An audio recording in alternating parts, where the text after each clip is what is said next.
দর্শক, বিভিন্ন জায়গায় চলছে বিক্ষোভ ও ভাঙচুর। এই মুহূর্তে আমাদের সাথে যুক্ত হচ্ছেন রাজশাহী প্রতিনিধি বদরুল হাসান লিটন। লিটন, আপনার কাছে বিক্ষোভ ও ভাঙচুরের কি খবর আছে আমাদেরকে জানান।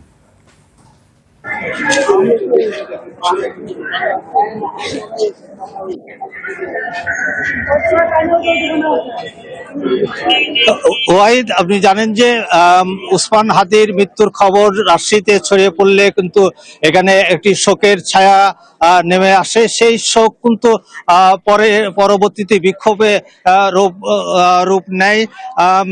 প্রথমে কিন্তু বিশ্ববিদ্যালয়ের শিক্ষার্থীরা রাস্তায় নেমে আসে এবং তারা বিক্ষোভ মিছিল নিয়ে শহরে চলে আসে। বিশেষ করে কুমারপাড়ার মোড়ে যে আওয়ামী লীগের পার্টি অফিস আছে তার সামনে তারা অবস্থান নিয়ে এখানে বিক্ষোভ করে।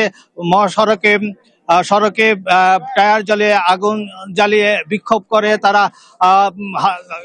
হাদি হত্যার বিচার দাবি করে। আমার এখন সঙ্গে রয়েছেন রাজশাহী মহানগর এনসিবির সভাপতি মুবাশ্বের আলী। আমি তার কাছে জানতে চাই যে তার এই প্রতিক্রিয়া এবং তারা এখন কি চাচ্ছেন বা কি দাবি করছেন। আসলে আমার কোনো ব্যক্তিগত প্রতিক্রিয়া নাই। আপনারা জানেন গোটা বাংলাদেশ মানুষই এখন খুবই শোকাহত, যারা এই জুলাই আন্দোলনে কাঁধে কাঁধ মিলিয়ে ফ্যাসিবাদকে বাংলাদেশ থেকে বিতাড়িত করেছে।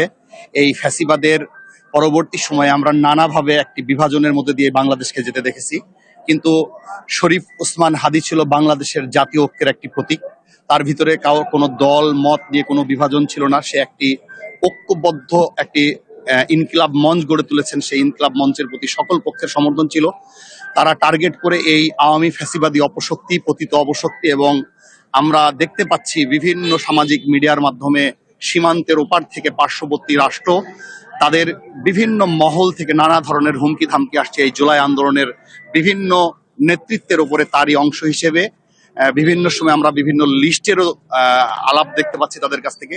তারই অংশ হিসেবে তারা বিভিন্ন সময় দীর্ঘদিন ধরে পরিকল্পনা করে এই শরীফ ওসমান হাদিকে প্রকাশ্য গুলি করে এবং গুলি করে তারা পালিয়ে যায়। আজ 3 দিন 4 দিন হলো এই গুলির পরে শরীফ ওসমান হাদি মৃত্যুর সাথে পাঞ্জা লড়ছিল, অথচ বাংলাদেশের এই ব্যর্থ স্বরাষ্ট্র মন্ত্রণালয় এই শরীফ ওসমান হাদির আসামিদেরকে আজ পর্যন্ত ধরতে পারেনি। এর চেয়ে ন্যাক্কারজনক জঘন্য দায়িত্বহীনতা বাংলাদেশের কোনো সময় হয়েছে কিনা আমরা জানি না।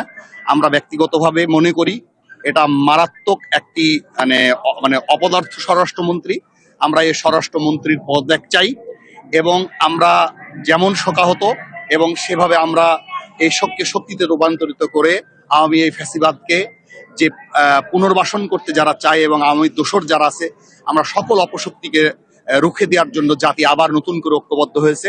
আমরা বাংলাদেশ থেকে আওয়ামী ফ্যাসিবাদের শেষ চিহ্নগুলো মুছে দেওয়ার আগে আমরা ঘরে ফিরে যাব না, ইনশাআল্লাহ।